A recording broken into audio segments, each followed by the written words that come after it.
El alto tribunal reprocha al partido de Santiago Abascal que haya presentado un pleito casi idéntico al interpuesto hace un año por conspiración para la rebelión y desestima sus acusaciones contra el presidente del gobierno, los líderes de Junts, Bildu y RC y la Mesa de Diálogo de Cataluña. El batacazo de las últimas elecciones generales cerró a Vox la puerta de los recursos masivos ante el Tribunal Constitucional, y el partido de Santiago Abascal giró el timón hacia el Tribunal Supremo, donde acaba de sumar un nuevo fracaso. La Sala de lo Penal, según ha sabido el diario.es, ha rechazado una denuncia que Vox presentó, entre otros, contra Pedro Sánchez y los líderes de los partidos independentistas por negociar su investidura y una posible ley de amnistía. Los jueces reprochan a la extrema derecha que haya presentado una acción penal prácticamente idéntica a la que ya inadmitieron en febrero. Vox presentó esta nueva denuncia el pasado 16 de octubre por delitos de conspiración para la rebelión, pero también por prevaricación, cohecho y malversación de caudales públicos. Una querella que se dirigía contra Pedro Sánchez, Yolanda Díaz y Félix Bolaños, así como contra Carles Puigdemont, Oriol Junqueras y Arnaldo Otegi y los integrantes de la Mesa de Diálogo de Cataluña. Les acusaba de buscar la subversión del orden constitucional y asegurar la impunidad absoluta en caso de ejecutar la separación de Cataluña del resto de España.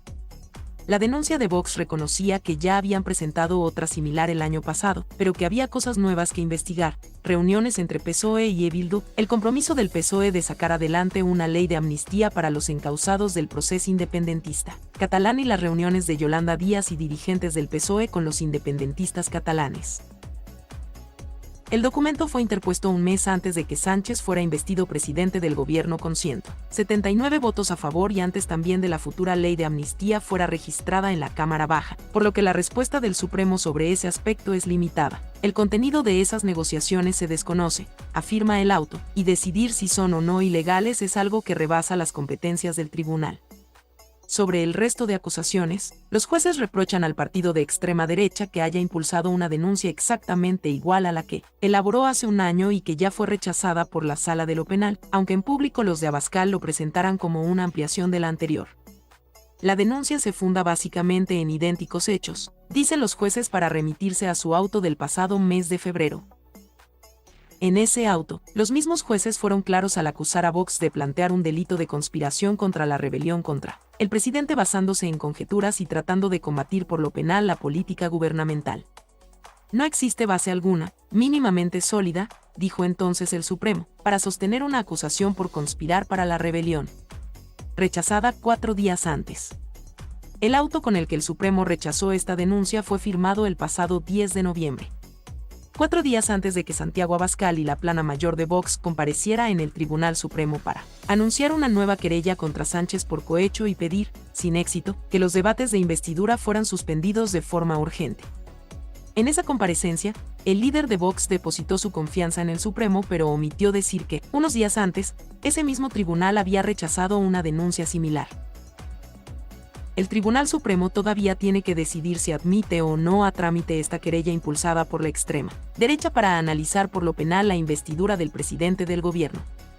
La Fiscalía, según ha sabido este periódico, prepara un informe para solicitar su rechazo, como en ocasiones anteriores. Lo que no aceptó el Supremo fue la petición de Vox de suspender el debate de investidura de Sánchez de forma cautelarísima, sin ni siquiera dar traslado a la Fiscalía y la Abogacía del Estado para que se pronunciaran. El partido de extrema derecha se ha encontrado en los últimos meses sin una de sus mayores armas electorales, los recursos ante el Constitucional.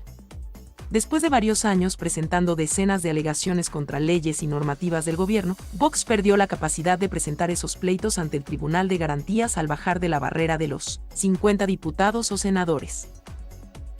Sus últimas acciones, por una vía penal que ya exploró sin éxito para impugnar la gestión de la pandemia, se han dirigido a la Sala de lo Penal del Tribunal Supremo. Un departamento dirigido por Manuel Marchena ante el que Vox acumula una serie de sonoras derrotas en su intento de trasladar contiendas políticas al terreno penal, contra Pedro Sánchez pero también contra Irene Montero o Yone Belarra. El partido, como en este último caso que desvela el diario.es, suele optar por el silencio y por no hacer públicos sus múltiples fracasos penales.